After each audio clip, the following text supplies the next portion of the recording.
Okay, so I'm having a conversation with this gentleman, y'all. And some of the points I agree with, and then some of them I don't.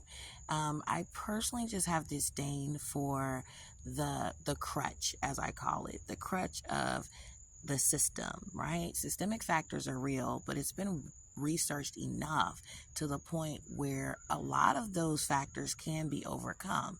So I'm going to talk about 4 facts about the economic well-being of Black men in America, and then I'm going to talk about self-agency and how important that is.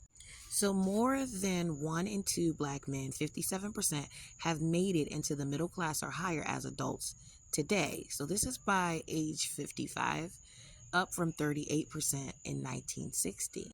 So the things that contributed to Black men's economic success was education, work, and marriage, right? As well as self-agency. So it states that Black men who work full-time, earned at least some college education, and married are significantly more likely to be members of the middle or upper class in their 50s. For example, about 70% of married Black men are in the middle class, compared to only 20% of never married Black men and 44% of divorced Black men.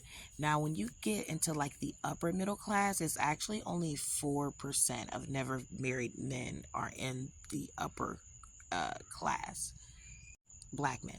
Now, here's the money right here. Additionally, regular church attendance and a strong sense of personal agency are linked to upward mobility for Black men. Black men who frequently attended church services at a young age are more likely to reach the middle class or higher in their 50s. For example, 53% of those who attended church as young men made it, compared to 43% who did not.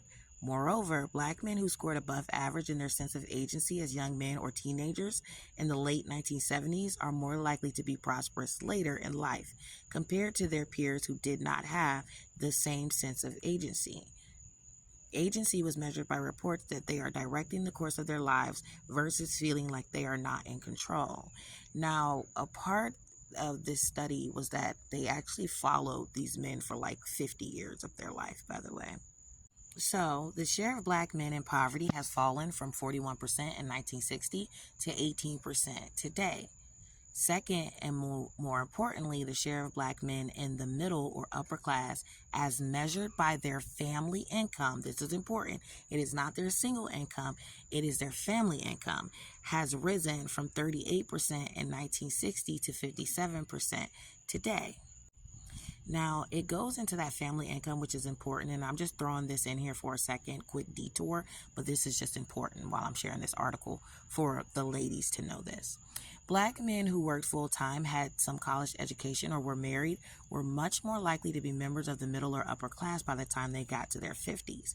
We found, for instance, that the odds that Black men make it to the middle or upper class are at least 3 times higher for those men who marry compared to their peers who never married. Their financial well-being is higher, partly because married Black women contribute a higher share of income to the household than other married women. Also, things like criminal charges actually decrease the likelihood of Black men making it to the middle or upper middle class as well. And also lack of education or just kind of spotty employment. Now, here's why I want men to actually throw the system out of their lives. I want women to throw it away as well. Personal agency, also known as self-agency, is a psychological term describing an individual with complete control over themselves and their entire life. When someone talks about personal agency, or when someone says that a person has high agency, they're describing someone who is assertive and someone who believes that they are solely responsible for their own thoughts, feelings, and actions. Others may influence their thoughts, feelings, and actions, but ultimate control resides with them, right? So I actually push self-agency a lot towards the women that I deal with, because my clientele is actually predominantly female and not actually predominantly male, okay? But, I test out some things on my fiance from time to time, and he's an excellent guinea pig. People with high agency are critical for society because they have the willpower and know how to impose their ideas on the masses, leaders, and not followers. Personal agency is the power to see things through no matter what anyone else says or suggests. It's the power of will that drives a person to face a dire situation and win. It's a trait that defines successful people who just don't take no for an answer. Personal agency is one of the most important skills in life, and it's what drives us forward against all odds. Now, high agency comes with benefits that can shape the reality around people. First and foremost, this virtue can help you get out of pretty much any situation, no matter how tough and hopeless it might look. People with prominent personal agency traits can think outside the box and risk everything to get to their goals. During this event, they have full control over their own feelings and thoughts and always keep their eyes on the goal. Things might become complicated at points, but people like this can improvise and they go and jump over any obstacle in their way. The control they have over themselves is full and complete. That means that they're always on top of how they feel, what they think, and what they do. Their happiness doesn't depend on others, how much money they have, or material possessions. People like this can make themselves feel happy in any situation and at all times. So I was telling this gentleman in the comment section that currently in the schools today, when I left, but they're still currently doing so because my fiance is a teacher, is that they're actually teaching young Black boys in this school district mindfulness, emotional intelligence skills, conflict resolution skills, communication skills, as well as coping skills, which will actually increase their sense of self-agency, thus pulling for better outcomes for them as they transition into manhood. Now let's talk about low self-agency. Having low personal agency means that you're not fully aware of your existence and what life really is. In other words, you don't have the skills needed to see further than what's obvious. You may grow up in an area that has a common or defined path of life. You struggle to see beyond that process and look outside the confines of that narrative. Instead of focusing on important things in life, most of your conversations revolve around the information you've garnered from television or the internet. You struggle to cope with deeper or philosophical topics. Instead of trying to understand, you choose to switch off and stay within your comfort zone. Low self-agency people don't ask or refrain from asking questions. They take things how they hear them and rely on other people to frame their narrative. They don't have the willpower to learn or to adapt, which is why most low self-agency people don't have lofty aspirations or notable drive.